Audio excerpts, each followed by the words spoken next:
여러분, 이어서 한번 또 시작해 보도록 하겠습니다.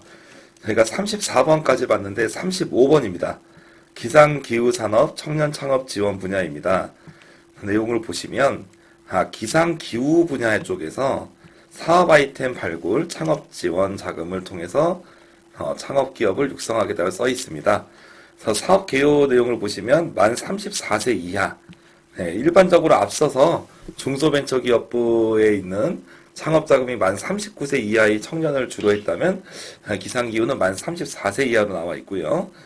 1인이나 팀 단위로 지원을 합니다. 아무래도 지원 예산 분야는 총 예산 8천만 원에 10개 팀, 창업자금은 6천만 원에 3개 팀에서 금액이나 예산이 엄청 많이 있지는 않은데요. 또 기상기후 쪽에 이제 특별한 사업 아이템을 하시는 분들은 신청을 해보시는 것도 좋겠습니다. 지금 시제품 개발 분야랑 오른쪽에 보시면 창업자금 지원 분야로 크게 나눠져 있다라고 확인을 해볼 수가 있겠습니다. 다음에는 이번에 영상에서 여러분하고 주로 알아볼 부분은 R&D 부분입니다.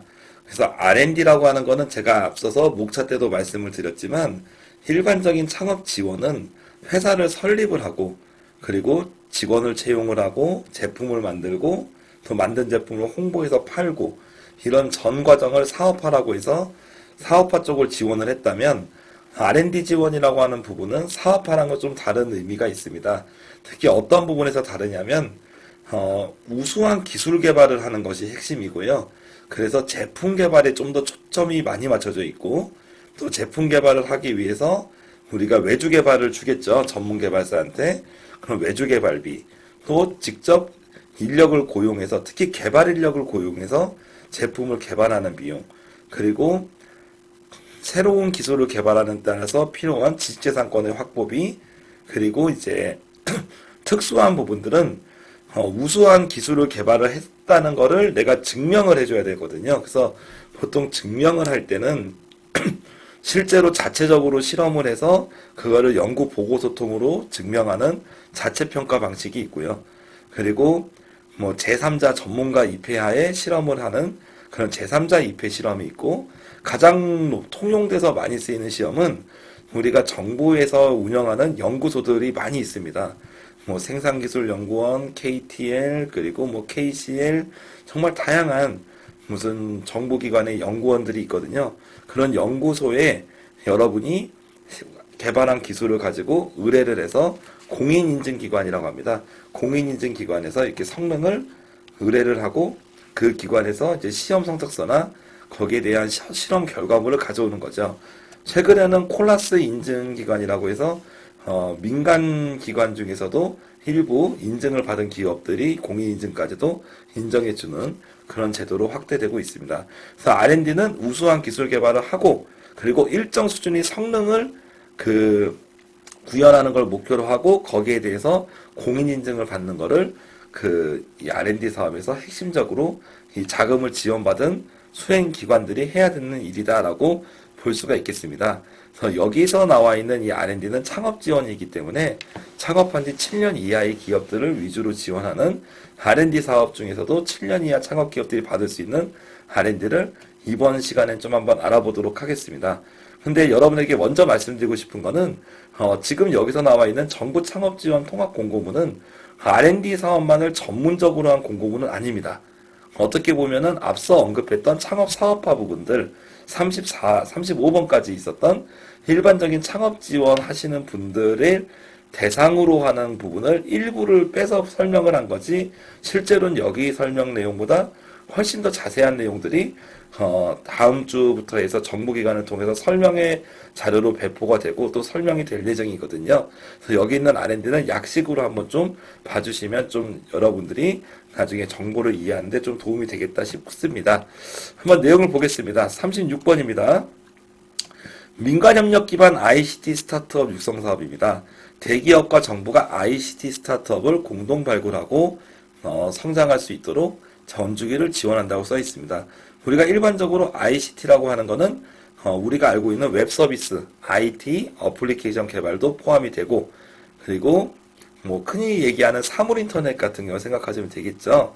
ICT라는 분야는 상당히 그 분야가 넓기 때문에 우리가 이제 제조, 그리고 웹, 그리고 사물 인터넷 등등 다양한 분야들이 ICT 분야에 포함이 되고 있습니다.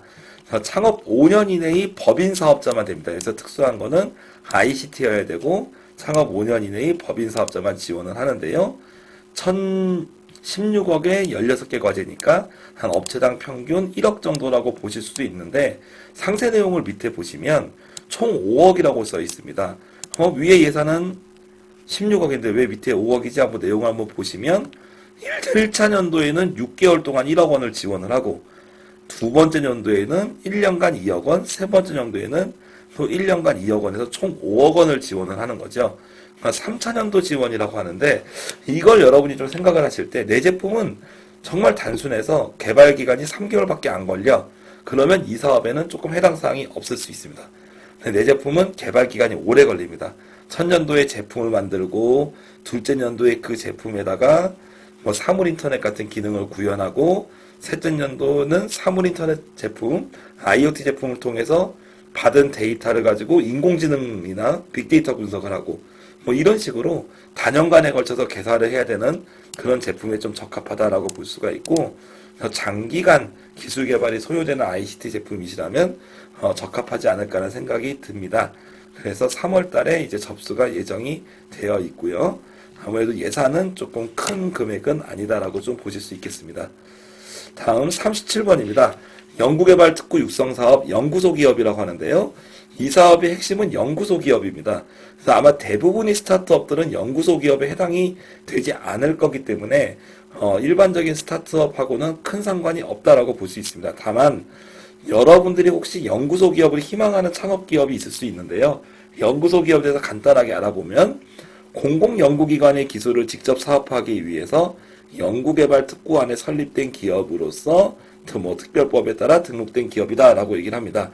그래서 연구소 기업이란 걸 나중에 따로 검색을 해보시면 일반적인 간단한 이제 창업 기업이 할 수 있는 제품 개발보다는 전문적인 시설이나 연구 인력을 갖춘 대학이나 공공기관의 기술을 사업하기 위해서 전문 연구개발 인력들이 많이 포함된 연구개발 특구 지역이 있습니다. 그래서 그 특구 지역 안에서 연구소 기업이 요건도 좀 까다로운데요. 여러분들이 좀 하이테크 기업 아니면 박사 이상의 연구 인력들이 필요한 다수 필요한 그런 고급 기술에 대한 부분을 개발을 하고 그걸 창업을 하고자 하신다면 연구소 기업을 미리 준비하시고 그러면 나중에 이런 혜택을 받을 수 있겠다라고 생각을 해보실 수 있을 거예요. 165억에 70개 과제니까 실제로 기업당 한 2억 원 정도는 지급할 수 있겠다라고 대략적으로 생각을 해볼 수 있겠죠. 그래서 여기 나와 있는 내용은 시제품 제작, 모업 제작, 그리고 검증 지원, 인증, 신뢰성 평가 등 다양한 활동들을 지원을 하고 있습니다. 그래서 연구소 기업만 지원을 하겠다라고 볼 수 있고 밑에 내용을 보시면 연구개발특구 진흥재단이라는 곳에서 중점적으로 관리를 하겠다라고 보시면 되겠습니다.